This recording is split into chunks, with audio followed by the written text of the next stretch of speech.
Blessed day to everyone. I am Malaysia Sendon and welcome again to day 249 of 365 daily devotion with Bible Character Edition. And today is August 6, 2026 and yung title ng devotion natin is God Threefold Judgment. So yung judgment ay palaging dumarating sa mga Israelita dahil nga sila yung piniling bayan ng Diyos at sila din yung mga tao na tumatalikod sa Diyos. So, sa mga propeta, sila yung ginagamit ng Diyos to bring this message, yung judgment sa mga tao. But as well, kapag pinapadalan sila ng mga mensahe, yung mga propeta may pinapagawa sa kanila ang Diyos na kakaiba. Katulad nga nitong tatalakayin natin ngayon, yung si propeta Ezekiel ay pinakalbo ng Diyos. And again, this is a prophecy for the judgment, coming judgment to Judah. Sa Ezekiel chapter 5 verse 1, sinabi dito, sinabi ng Panginoon sa akin, anak ng tao, kumuha ka ng matalim na espada at gamitin mong pang-ahit ng iyong buhok at balbas. Pagkatapos timbangin mo ang buhok mo at balbas at hatiin ito sa tatlong bahagi. So, napakahalaga nung meaning nitong tatlong bahagi nito. Dito sa ating katuruan, point number 1, God threefold judgment. Ito yung famine, sword, and exile. So, ang Diyos, pinakalbo niya si Ezekiel at tinati yung buhok na ito sa tatlong sukat ng pantay-pantay. Sa una, sa verse 2 dito, sinasabi dito, yung una ay susunugin sa apoy. Pangalawang bahagi, hahampasin ng tabak o yung swords. And pangatlo, ikakalat ito sa hangin. So yung kahulugan nito ay mababasa natin sa verse 12. Sabi dito, hahatiin ko kayo sa tatlo. Ang unang bahagi ay mamamatay sa gutom at sakit sa lungsod. So kung babalikan natin yung yesterday devotion, ay si Ezekiel, inutusan siya ng Diyos na gumawa ng miniature ng Jerusalem.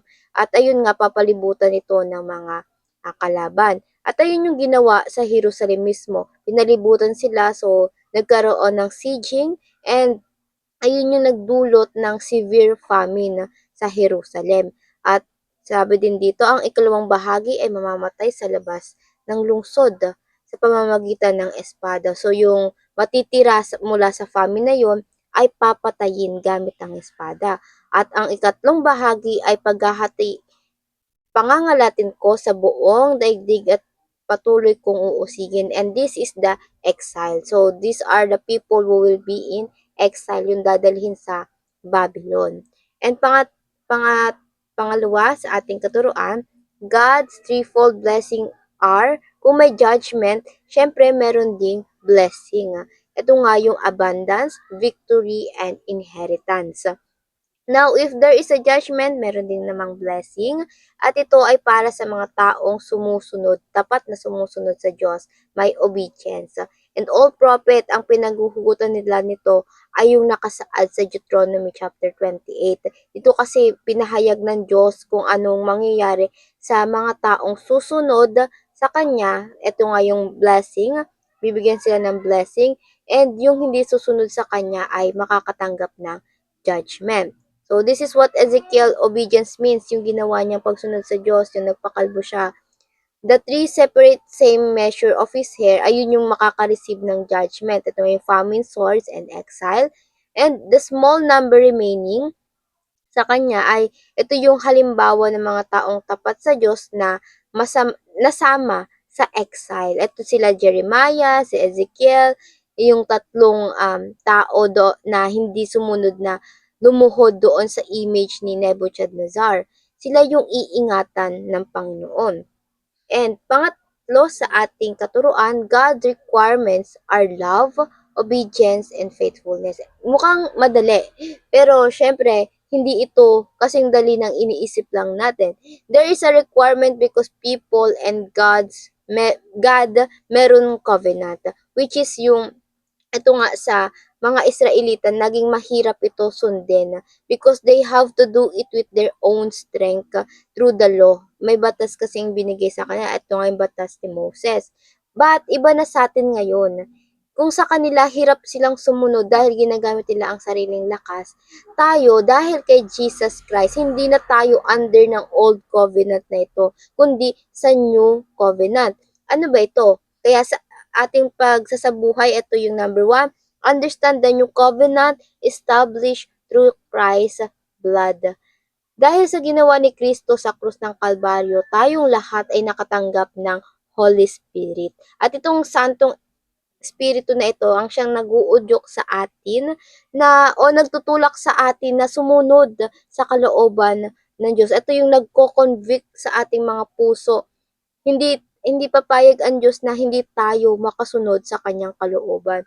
Kung dati nagpapakahirap ang mga tao through their own strength, ngayon makakasunod na tayo because hindi na katulad ng dati na sariling lakas kundi sa lakas na ibinigay sa atin ng Espiritu Santo. And pangalawa, rely on the Holy Spirit to love, obey, and remain faithful to God. Tanging sa Holy Spirit tayo manangan or manatili because Jesus Christ gave Holy Spirit to us.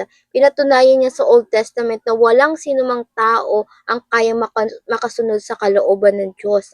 Kaya't napakahalaga na tayo ay naniniwala kay Kristo dahil siya ang nagdala sa atin ng New Covenant, na kung saan nga ay through the Holy Spirit tayo ay makakasunod na sa kalooban ng Panginoon. Ito yung maggagabay sa atin, hindi dahil sa ating mga sariling kakayanan, kundi sa gabay at lakas na binibigay sa atin ng Santong Espiritu sa ating mga buhay. Kaya remember to keep in step with the Holy Spirit. Kung hindi mo alam kung anong next step gagawin mo, kung anong gagawin mo ngayong araw, magpatulong ka sa Holy Spirit. Ask for the Holy Spirit guidance at talagang ikikilos ka niya ang buong katawan mo at ang buong isipan mo.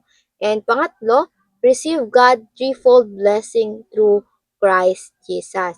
At ito yung kagandahan sa New Covenant na binigay sa atin or dinala sa atin ni Jesus Christ. Ginawa niya lahat ng requirements ng Diyos perfectly at lahat ng naniniwala at nananampalataya sa Kanya ay kasama niyang nakasunod na rin sa requirements na ito. So, again, ang kailangan lang natin ay manampalataya kay Jesus Christ, maniwala sa Kanya, at sumunod sa Kanya dahil yung obedience na ginawa niya, yung requirements na nagawa niya ay kasama na tayo doon. Kaya nga, hindi na tayo kailangan pa or wala na sa ating judgment ang Ama dahil ang nakikita niya sa atin yung pagsunod na ginawa ni Jesus Christ. Kaya nga sabi sa Romans chapter 8 verse 1, kaya ngayon hindi nakakatulan ng kaparusahan ang mga nakay Kristo sapagkat sa pakikipag-isa natin kay Kristo Jesus, pinalaya na tayo sa kapangyarihan ng kasalanan at kamatayan sa pamamagitan ng kapangyarihan ng Espiritu Santo na nagbibigay buhay. So we are now free from the chain of sin. So ipamuhay natin yung freedom na ito. And now, para naman sa ating reflection, what do you learn from God's threefold judgment and His threefold blessing? And before we finally end, let's have a short closing prayer. And let's pray, everybody. Heavenly Father, thank you for your love, for the new covenant that you gave to us, Lord God, through Jesus Christ. Thank you, Lord, for renewing our hearts, Lord God, renewing our life, Lord God, through the Holy Spirit. And Lord, thank you for forgiveness, for everything you have given to us. Lord, we praise you and we glorify you, Lord. And Lord, nawa ay pakagamitin mo kami, Panginoon. Tulungan mo kami, Panginoon, na magamit mo pa, Panginoon, sa malalaki mong activity, Lord God, para papurihan ka at maabot ang ibang mga tao, Panginoon. Lord, we ask you for your guidance, Lord God, at tulungan mo kami hindi manangan sa sariling lakas namin, kundi palalahanan mo kami, Panginoon, palagi na nandyan kayo, handang-handang gumabay sa amin. Lord, ay lang po, in Jesus' name, Lord, we ask for the provision and for more guidance, Lord God. In Jesus' name I pray, amen and amen and amen.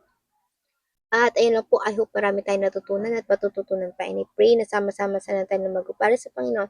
See you again tomorrow for our devotion. Have a nice day ahead and God bless.